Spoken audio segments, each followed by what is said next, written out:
নমস্কার দর্শক বন্ধুরা, রেক্স স্পোর্টস বাংলার পর্দায় আপনি সকলকে আরেকবার স্বাগত। আমি রাহুল। আর রাত পোহালেই চেন্নাই এফসি বিরুদ্ধে আইএসএল এর দ্বিতীয় ম্যাচ খেলতে নামে মোহনবাগান সুপার জায়ান্টস, এবং এই ম্যাচে নামার আগে মোহনবাগান বেশ ভালো মতনই জানে তাদেরকে কী করতে হবে। মাঠে নেমে 3 পয়েন্টটা কিন্তু নিতেই হবে, অর এলস তাদের আর্ক রাইভাল ইস্ট বেঙ্গল তার থেকে কিন্তু পিছিয়ে পড়বে পয়েন্টস টেবিলে। কারণ ইস্ট বেঙ্গল 2 ম্যাচে 6 পয়েন্ট পেয়ে গেছে। এবার মোহনবাগানের পালা ইস্ট বেঙ্গলকেও সমানে সমানে টক্কর দেওয়া এই লিগ টেবিলের শীর্ষস্থানে দৌড়ে থাকার জন্য। কিন্তু চেন্নাই ম্যাচের আগে বেশ ফুরফুরে মেজাজেই কিন্তু লাগলো সবুজ মেরুন ব্রিগেডকে, কারণ আজকে ট্রেনিংয়ের শুরুতেই একটা ফান স্টেশনে মারতে দেখা গেল ডিমি পেট্রোস, জেমি ম্যাকলারেন এবং কামিংসদেরকে। এরকম আমরা প্রত্যেকটা ম্যাচ ডের আগেই আমরা দেখি তাদের যে স্ট্রেংথ অ্যান্ড কন্ডিশনিং কোচ মোহনবাগানের সার্জি, তিনি টিমকে লাইট মুডে রাখবার জন্য এরকম ফান সেশন করান প্রত্যেক ম্যাচ ডের আগে। এবং আজকেও দেখা গেল একটা নতুন ফান সেশনে মারতে দেখা গেলো প্রত্যেকটা মোহনবাগানের প্লেয়ারকে, এবং বেশ মজাই কিন্তু বেশ খুনছুটি করতে দেখা গেলো কামিংস, ডেমি পেট্রোস এবং ম্যাকলারেনকে। এক কথায় বলাই যায় যে কোনো রকম চাপে নেই মোহনবাগান প্লেয়াররা কালকের ম্যাচে নামার আগে। কিন্তু কালকের ম্যাচটা যে একেবারেই সহজ নয় সেটা কিন্তু পরিষ্কার। সার্জিও লোবেরাও বেশ সতর্ক, কারণ চেন্নাই এফসি তাদের হেড কোচ, এবার Indian head coach Clifford Miranda, তিনি মোহনবাগানের প্লেয়ারদেরকে ভালো মতনই চেনেন। তিনি যখন মোহনবাগানে ছিলেন তখন এই টিমের কিন্তু বেশ 6-7 জন এবং বেশি প্লেয়াররা কিন্তু তার আন্ডারে খেলেওছেন, তো জানে বেশ ভালো মতন। এবং তার সাথে ক্লিফোর্ড মিরান্ডা ট্যাকটিক্যালি কিন্তু কালকের গেমটা উইদাউট এনি ডাউট একটা ট্যাকটিক্যাল ব্যাটেল হবে, সেটা বলা পরিষ্কার। কারণ চেন্নাই এফসি মুম্বাইয়ের বিরুদ্ধে ফার্স্ট হাফে অফ কালার লাগলেও দ্বিতীয় হাফে যেটা দেখা গেছে, গোলটা হজম করার পর তাদেরকে কিন্তু বেশ তাদের ইন্টেন্টটা কিন্তু দেখা গেছে। অ্যালবার্টো নগুয়েরা এবং তার সাথে মোহাম্মদ আলী বেয়ামার। চেন্নাইয়ের যদি বলেন যে স্ট্রেংথ, তাহলে সেটা হচ্ছে চেন্নাইয়ের স্ট্রেংথ হচ্ছে মিডফিল্ড।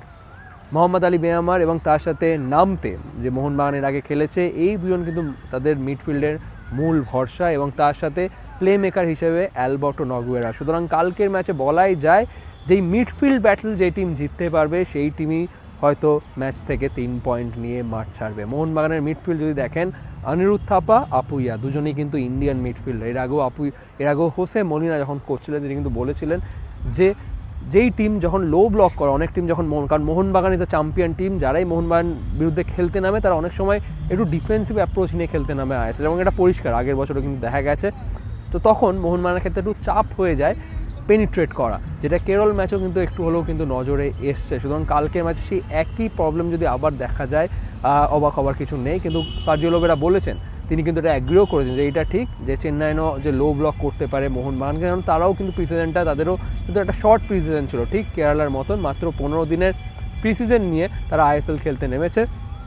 মুম্বাই ম্যাচে তাদের ফিটনেসে একটু কমতি দেখা গেছে, সুতরাং তারাও হয়তো দেখা যেতে পারে যে শুরুতে ডিফেন্সটা একটু টাইট রেখে যদি লো ব্লক করে খুব একটা অবাক হওয়ার কিছু নেই। বাট সার্জিও লোবেরা বলছেন যে তার কাছে তার প্ল্যান বি রেডি আছে। এবং again coming back to the midfield battle, Apuia, Anirudh থাপার ঘাড়ে দায়িত্ব থাকবে যে অ্যালবার্টো নগুয়েরা তিনি যাতে কার্যকরী না হতে পারেন মাঝ মাঠে। অ্যালবার্টো নগুয়েরাকে যদি অফ করে দিতে পারেন আপুইয়া বা অনিরুদ্ধ থাপা, তাহলে হয়তো খুব একটা কঠিন হবে না মোহনবাগানের জন্য। এবং অবশ্যই প্রথম ম্যাচে আমরা যদি দেখি, মোহনবাগানের সেই সেরা পারফরমেন্সটা আমরা দেখিনি, যেটা এক্সপেক্টেড ছিল। বাট হয়তো ফার্স্ট ম্যাচ পুরো অ্যাজ আ টিম মানে প্রথম যুবভারতীতে খেলছে এই বছর, তো সেই কারণে সেরকম সেটেল দেখা যায়নি।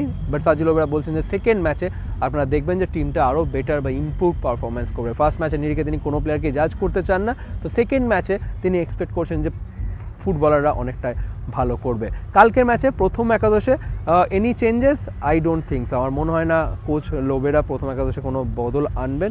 লাস্ট ম্যাচে কেরালার বিরুদ্ধে যেটা খেলতে দেখা গেছে, গোলে বিশাল কেত এবং ডিফেন্সে অ্যালবার্টো রড্রিগেজ এবং অ্যালবার্টো রড্রিগেজের সাথে মেহতাব সিংকে জুটি বাঁধতে দেখা গেছে। এবং রাইট ব্যাকে যদি দেখেন অভিষেক টেকচাম সিং, এবং বাঁ দিকে লেফট ব্যাকে সুভাশিস বোস, মাঝ মাঠে আপুইয়া এবং অনিরুদ্ধ থাপা, এবং তারপর নাম্বার 10 হিসেবে ডিমি পেট্রোসে কালকে আরও কিন্তু তার ঘাড়ে বড় দায়িত্ব থাকবে। হ্যাঁ, গত ম্যাচে আমি যদি বলি যে তার যে অ্যাসিস্টটা ছিল ম্যাকলারেনের জন্য, সুপারব অ্যাসিস্ট, সেটাতে আমার মনে হয় কমপ্লিট পারফরমেন্স ছিল ডিমির। বাট কালকের ম্যাচে কিন্তু আরও এফেক্টিভ হতে হবে ডিমি পেট্রোসকে এই চেন্নাইয়ের লো ব্লক যদি ভাঙতে হয়। এবং লেফট উইংয়ে রবসান রবিনো, গত ম্যাচে তিনি বেশ ট্রাই করেছেন, প্রচুর অ্যাটেম্প নিয়েছেন গোলে, কিন্তু সেভাবে কার্যকরী হতে পারেনি। সুতরাং কালকের ম্যাচটা রবসান রবিনোর জন্য ইম্পর্টেন্ট। অ্যান্ড রাইট উইংয়ে লিস্টন কোলাসো, গত বছর আমরা লিস্টনকে রেগুলারলি লেফট উইংয়ে খেলতে দেখতাম, কিন্তু এবার রাইট উইংয়ে তাকে এক্সপেরিমেন্ট করছেন সার্জিও লোবেরা। লাস্ট ম্যাচে আমি বলবো যদি 10 আউট অফ 10 যদি দিতে হয় তাহলে 6 আউট অফ 10, কিন্তু কালকের ম্যাচটা কেমন খেলে লিস্টন সেটাও কিন্তু দেখার। এবং স্ট্রাইকার হিসেবে অবশ্যই জেমি ম্যাকলারেনই স্টার্ট করবে। এবং লাস্ট ম্যাচে আমরা দেখেছি কোচ সাজুলোভাকে এক্সপেরিমেন্ট করতে আমির রানোয়াডেকে সেকেন্ড হাফে নিয়ে এসে অভিষেক রেশম সিংকে লেফট ব্যাকে তিনি করে দিলেন। কালকের ম্যাচে হয়তো সেই একই জিনিসটা তিনি ট্রাই করবেন, কারণ লোবেরা চান যে এই যে সাইড ব্যাকরা বারবার কন্টিনিউয়াসলি ওঠানামা করা সেটা যেন অনবরত হতে থাকে পুরো 90 মিনিট জুড়ে, সেটা কিন্তু তিনি ইনট্যাক্ট রাখতে চান পুরো ম্যাচ জুড়ে, এবং সেটাই হয়তো হতে পারে। চেন্নাইয়ের যদি বলেন যে চেন্নাইয়ের স্ট্রেংথ আর কি, but at the same time strength আমি বললাম যে চেন্নাইয়ের midfield will be strength. Alberto Noguera, বেমোয়ার, এরা কিন্তু মাঝমাঠ থেকে খেলাটা ডিকটেট করতে চাইবে, তো সুতরাং সেটা কিন্তু আটকাতে হবে। বাট চেন্নাইয়ের ডিফেন্স কিন্তু বেশ উইক, এবং প্রীতম কোটাল, এলসিনো আমরা দেখছিলাম আগের ম্যাচে, সেরকম এখনও কিন্তু সেভাবে কম্প্যাক্ট নয়। সুতরাং মোহনবাগানের জন্য যেটা দরকার হবে, প্রথম হাফে যদি গোলটা তুলে নিতে পারে তাহলে কিন্তু খুব একটা অসুবিধা হবে না। ফার্স্ট হাফে যদি গোল তুলে নিতে পারে তাহলে second half will be easier for Mohun Bagan. তো একবার দেখার যে কালকের ম্যাচে কি হয়। অবশ্যই মোহনবাগান 3 পয়েন্ট ছাড়া আর কিছুই ভাবছে না, কারণ তারা জানে যদি 3 পয়েন্ট না পেতে পারে তাহলে এই যে দৌড়, এই যে চ্যাম্পিয়ন হওয়ার যে দৌড়, সেটাতে কিন্তু প্রথমেই তারা পিছিয়ে পড়বে তাদের আর্ক রাইভাল ইস্ট বেঙ্গলের থেকে। সুতরাং অবশ্যই লোবেরাও সতর্ক, তার ছেলেরাও বেশ সতর্ক, কিন্তু ম্যাচে নামার আগে কিন্তু বেশ লাইট মুডেই দেখা গেল। আজকে ট্রেনিংয়ে কী করলেন ডিমি পেট্রাডস, জেমি ম্যাকলারেনরা, চলুন দেখে নিই একবার রেস স্পোর্টসের পর্দায়।